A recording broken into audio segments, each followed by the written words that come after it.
Thank you, Mr. Speaker. We've just heard the gentleman from Texas speak passionately on a number of topics, which is his prerogative as an elected member of Congress to speak from this floor on any topic he chooses.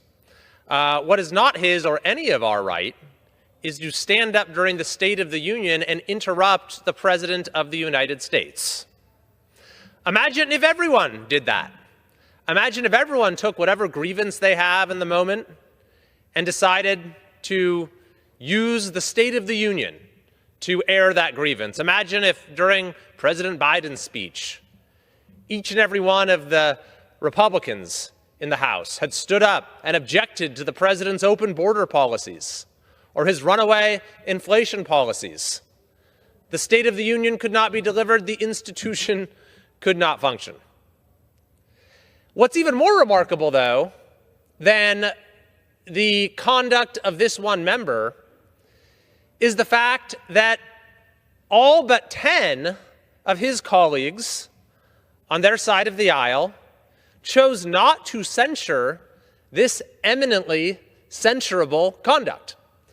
We held a vote today, and there were 10 Democrats who joined with Republicans in voting for the censure. They were Ami Bera of California, Ed Case of Hawaii, Jim Costa of California, Lauren Gillen of New York, James Himes of Connecticut, Chrissy Houlihan of Pennsylvania, Marcy Kaptur of Ohio, Jared Moskowitz of Florida, Marie Glusenkamp Perez of Washington, and Tom Suzy of New York. The other 200 members who are present chose not to censure that conduct.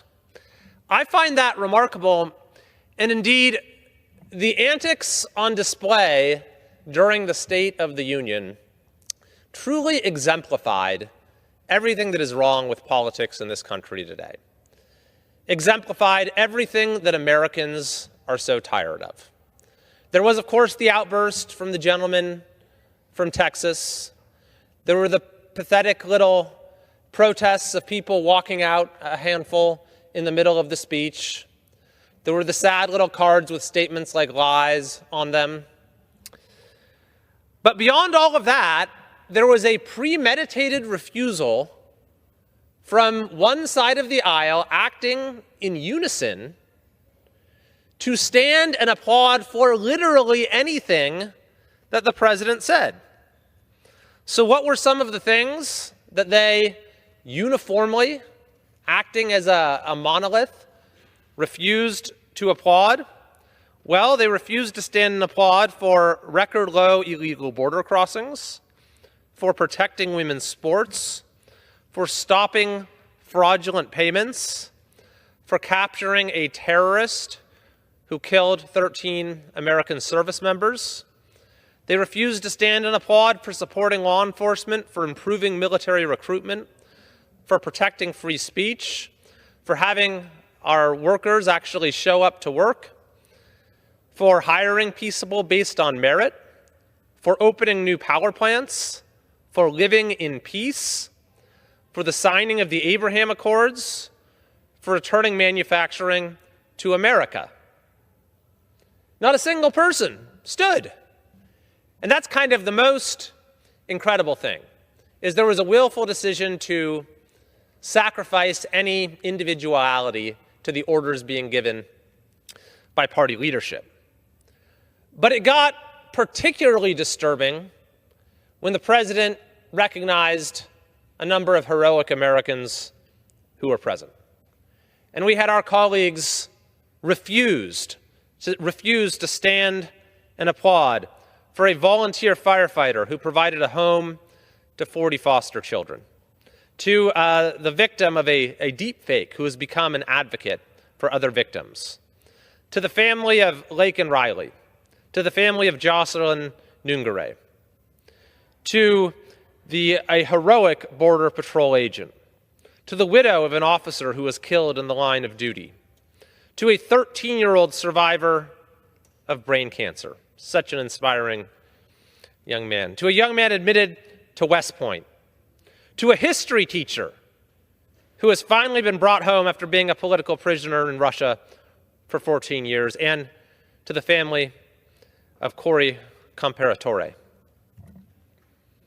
Each and every time the president recognized one of these individuals in the gallery, there was a premeditated refusal to stand and acknowledge them. And we know that they know how to do it during President Biden's State of the Unions, which, by the way, his last one was one of those caustic, partisan speeches I've ever seen, where he repeatedly compared himself to his predecessor, that is, his political opponent at the time.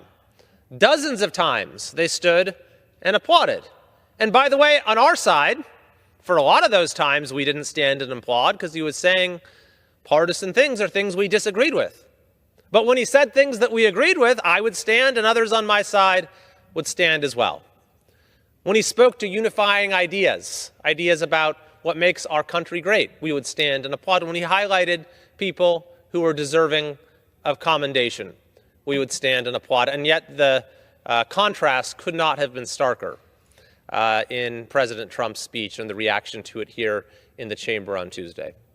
And I think that's really unfortunate because Americans of all party affiliations, Republican, Democrat, Independent, Green Party, whatever the case may be, repeatedly say in overwhelming numbers that the political divisions in this country are a serious problem. I believe it's weakening us as a country. And I think we need to find opportunities to come together. We need to be looking for common ground. And the fact that you had one side that came into Tuesday's speech intent on finding no common ground whatsoever is a very unfortunate thing.